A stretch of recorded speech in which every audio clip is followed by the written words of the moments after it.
Hello, I'm Lance, and welcome to Dozing Off.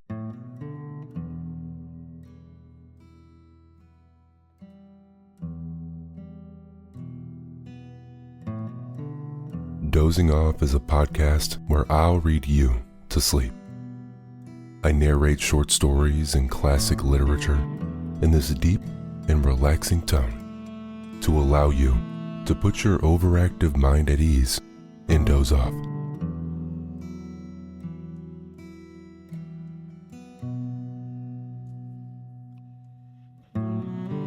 Tonight, we're starting Peter Pan by J.M Barrie. Over the next few weeks, I'll be uploading episodes as we comb through this classic novel. Thank you for being parts of the Dozing Off community. If you enjoy these stories, be sure to leave a review and leave a rating. It goes a long way in the growth of Dozing Off, and truth be told, I really love hearing the impact that it's making on those that listen. So thank you, and here we go.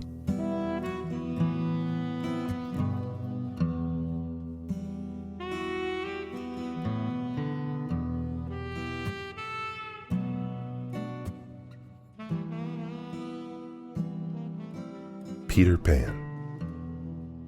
Chapter 1. Peter Breaks Through. All children, except one, grow up. They soon know that they will grow up, and the way Wendy knew was this. One day, when she was 2 years old, she was playing in a garden, and she plucked another flower and ran with it to her mother. I suppose she must have looked rather delightful, for Mrs. Darling put her hand to her heart and cried, "Oh, why can't you remain like this forever?"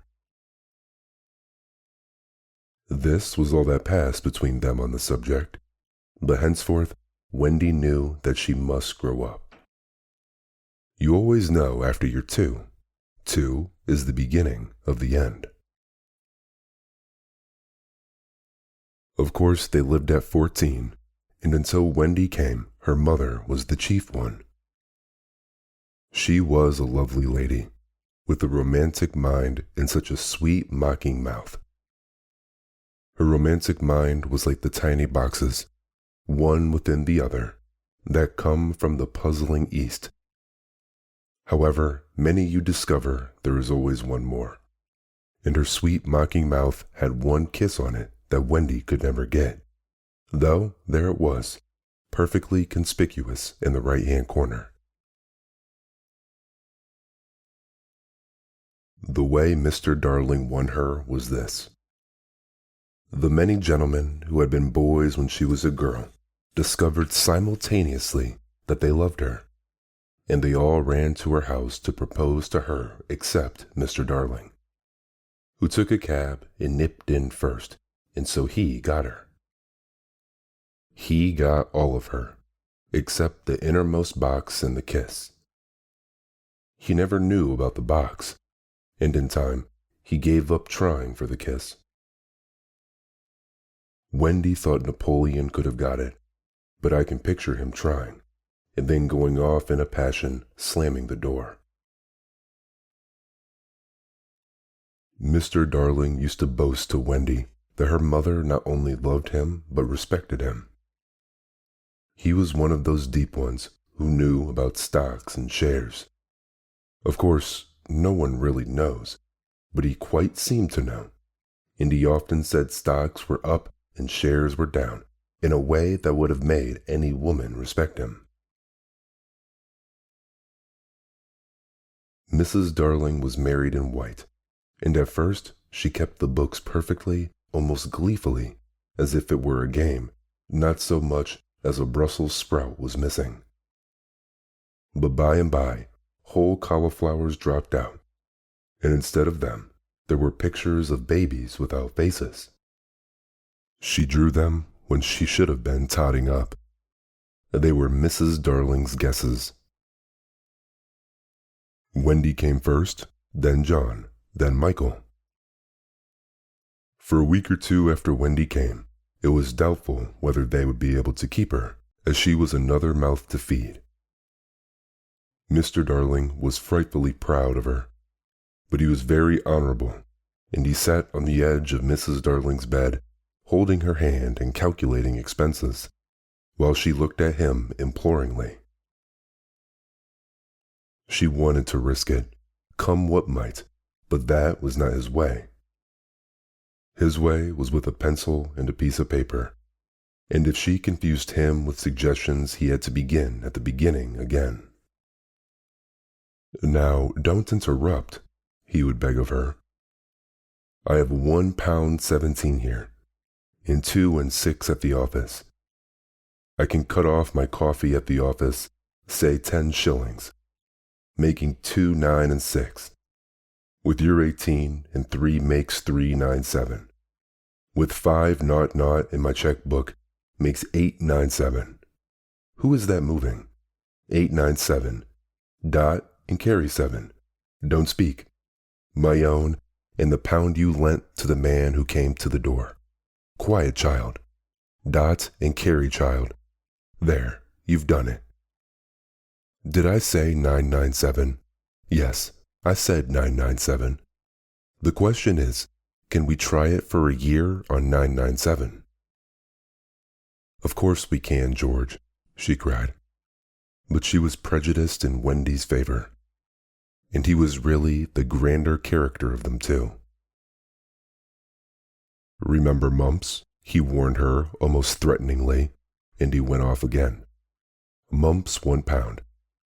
That is what I have to put down, but I dare say it'll be more like 30 shillings. Don't speak. Measles 1.5. German measles, half a guinea, makes 2.15.6. Don't waggle your finger. Whooping cough. Say, 15 shillings.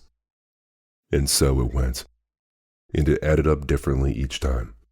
But at last, Wendy just got through, with mumps reduced to 12.6 and the 2 kinds of measles treated as one. There was the same excitement over John, and Michael had even a narrower squeak.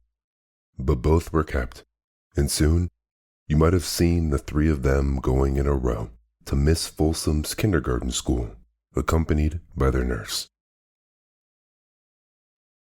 Mrs. Darling loved to have everything just so, and Mr. Darling had a passion for being exactly like his neighbors, so of course they had a nurse.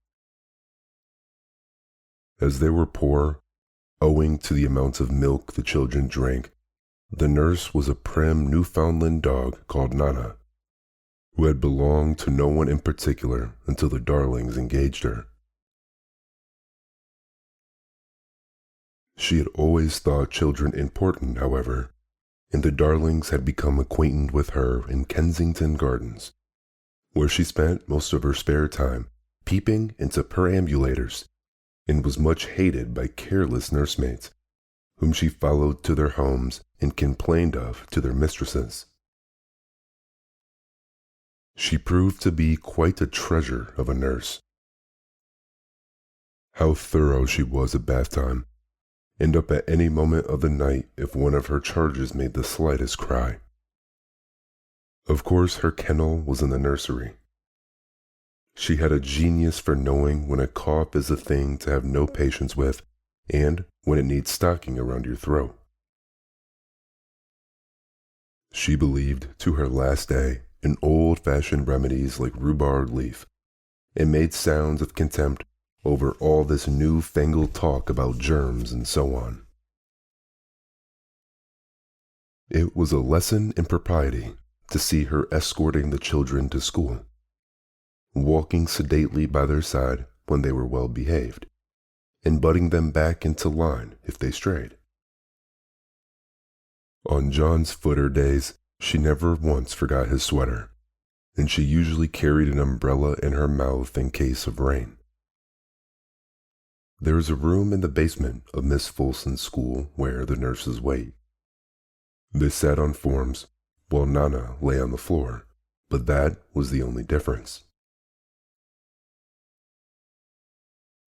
They affected to ignore her as if an inferior social status to themselves, and she despised their light talk. She resented visits to the nursery from Mrs. Darling's friends, but if they did come, she first whipped off Michael's pinafore and put him into the one with blue braiding, and smoothed out Wendy and made a dash at Johnny's hair. No nursery could possibly have been conducted more correctly, and Mr. Darling knew it. Yet he sometimes wondered uneasily whether the neighbors talked. He had his position in the city to consider. Nana also troubled him in another way. He had sometimes a feeling that she did not admire him. "I know she admires you tremendously, George," Mrs. Darling would assure him, and then she would sign to the children to be specially nice to their father. Lovely dances followed, in which the only other servant, Liza, was sometimes allowed to join. Such a midget she looked in her long skirt and maid's cap, though she had sworn when engaged that she would never see 10 again. The gaiety of those romps. And gayest of all was Mrs. Darling, who would pirouette so wildly that all you could see of her was the kiss. And then, if you had dashed at her, you might have got it. There was never a simpler, happier family until the coming of Peter Pan. Mrs. Darling first heard of Peter when she was tidying up her children's minds. It's the nightly custom of every good mother after her children are asleep to rummage into their minds and put things straight for the next morning, repacking into their proper places the many articles that may have wandered during the day. If you could keep awake, but of course you can't, you would see your own mother doing this, and you would find it very interesting to watch her. It is quite like tidying up drawers. You would see her on her knees, I expect, lingering humorously over some of your contents, wondering where on earth you had picked this thing up. Making discoveries sweet and not so sweet, pressing this to her cheek as if it were as nice as a kitten, and hurriedly stowing that out of sight. When you wake up in the morning, the naughtiness and evil passions with which you went to bed have been folded up small and placed at the bottom of your mind, and on the top, beautifully aired, are spread out your prettier thoughts, ready for you to put on.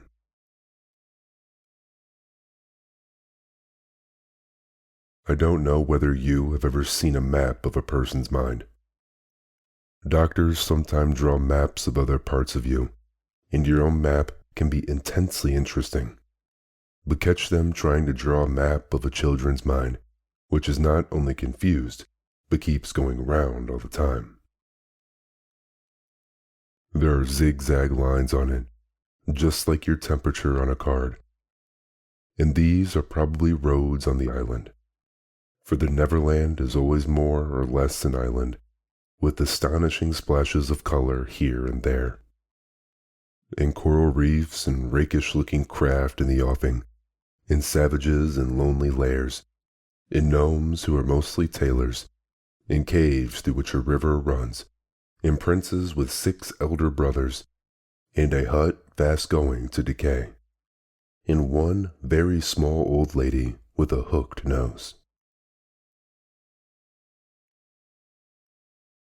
It would be an easy map if that were all, but there is also the first day at school, religion, fathers, the round pond, needlework, murders, hangings, verbs that take the dative, chocolate pudding day, getting into braces, say 99, 3 pence for pulling out your tooth yourself, and so on. And either these are part of an island, or they are another map showing through. And it's all rather confusing, especially as nothing will stand still. Of course, the Netherlands vary a good deal. John's, for instance, had a lagoon with flamingos flying over it, at which John was shooting. while Michael, who was very small, had a flamingo with lagoons flying over it. John lived in a boat turned upside down on the sands, Michael in a wigwam, Wendy in a house of leaves deftly sewn together. John had no friends, Michael had friends at night, and Wendy had a pet wolf forsaken by its parents. But as a whole, the Neverlands have a family resemblance, and if they stood still in a row, you could say of them that they have each other's nose and so forth. On these magic shores, children at play are forever breaching their coracles. We too have been there, and we can still hear the sound of the surf, though we shall land no more.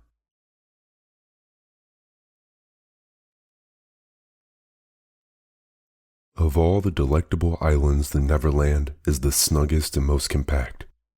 Not large and sprawly, with tedious distances between one adventure and another, but nicely crammed. When you play at it by day, with the chairs and tablecloth, it is not the least alarming. But in the 2 minutes before you go to sleep, it becomes very real. That's why there are nightlights. Occasionally in her travels through her children's minds, Mrs. Darling found things she could not understand. And of these, quite the most perplexing was the word Peter.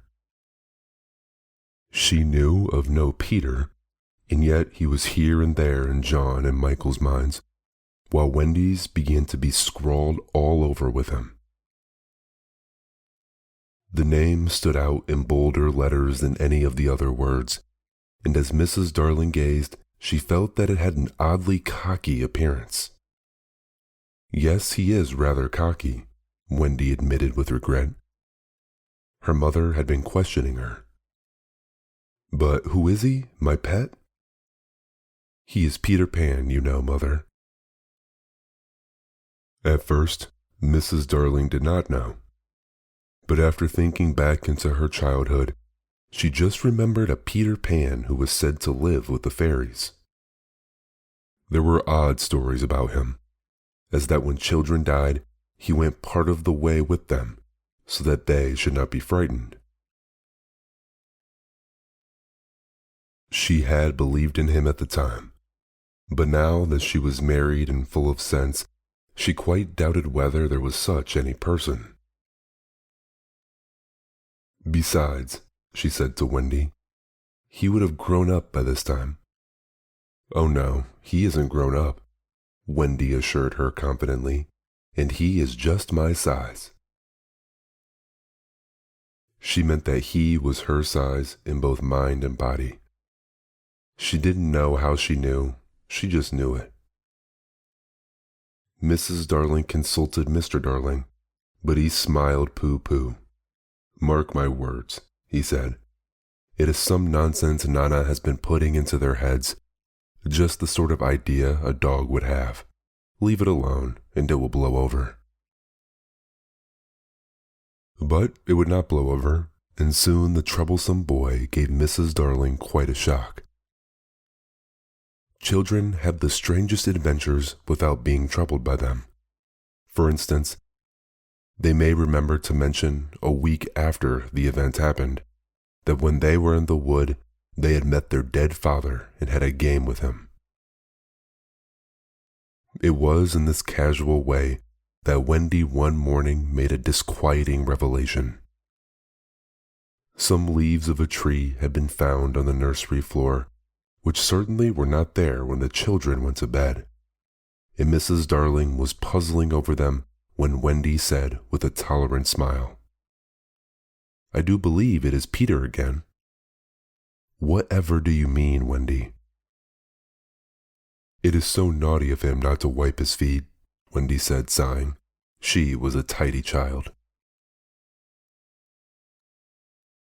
She explained in quite a matter-of-fact way that she thought Peter sometimes came to the nursery in the night and sat on the foot of her bed and played on his pipes to her.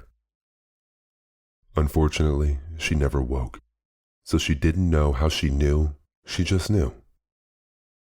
What nonsense you talk, precious. No one can get into the house without knocking. I think he comes in by the window, she said. My love, it's 3 floors up. Were not the leaves at the foot of the window, Mother? It was quite true. The leaves had been found very near the window. Mrs. Darling did not know what to think, for it all seemed so natural to Wendy that you could not dismiss it by saying she had been dreaming. My child, the mother cried, why did you not tell me of this before? I forgot, said Wendy lightly. She was in a hurry to get her breakfast. Oh, surely she must have been dreaming.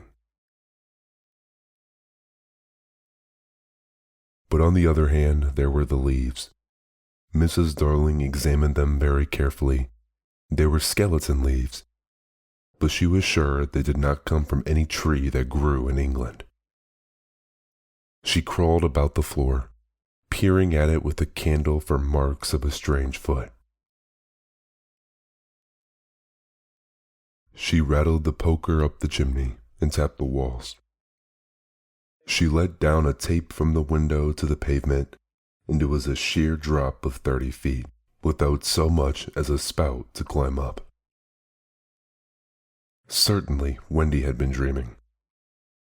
But when Wendy had not been dreaming, as the very next night showed, the night on which the extraordinary adventures of these children may said to have begun. On the night we speak of, all the children were once more in bed. It happened to be Nana's night off. And Mrs. Darling had bathed them and snugged to them till one by one they had let go of her hand and slid away into the land of sleep. All were looking so safe and cozy that she smiled at her fears now and sat down tranquilly by the fire to sew. It was something for Michael, who on his birthday was getting into shirts. The fire was warm, however, and the nursery dimly lit by 3 night lights. And presently the sewing lay on Mrs. Darling's lap. Then her head nodded, oh so gracefully. She was asleep. Look at the 4 of them, Wendy and Michael over there, John here, and Mrs. Darling by the fire. There should have been a 4th nightlight. While she slept, she had a dream. She dreamt that the Neverland had come too near, and that a strange boy had broken through from it. He did not alarm her, for she thought she had seen him before in the faces of many women who have no children. Perhaps he is to be found in the faces of some mothers also. But in her dream, he had rent the film that obscures the Neverland, and she saw Wendy and John and Michael peeping through the gap. The dream by itself would have been a trifle, but while she was dreaming, the window of the nursery blew open, and a boy did drop on the floor. He was accompanied by a strange light, no bigger than your fist, which darted about the room like a living thing, and I think it must have been this light that wakened Mrs. Darling. She started with a cry and saw the boy, and somehow she knew at once that he was Peter Pan. If you or I or Wendy had been there, she would have seen that he was very like Mrs. Darling's kiss. He was a lovely boy, clad in skeleton leaves and the juices that ooze out of trees, but the most entrancing thing about him was that he had all his first teeth. When he saw that she was a grown-up, he gnashed the little pearls at her,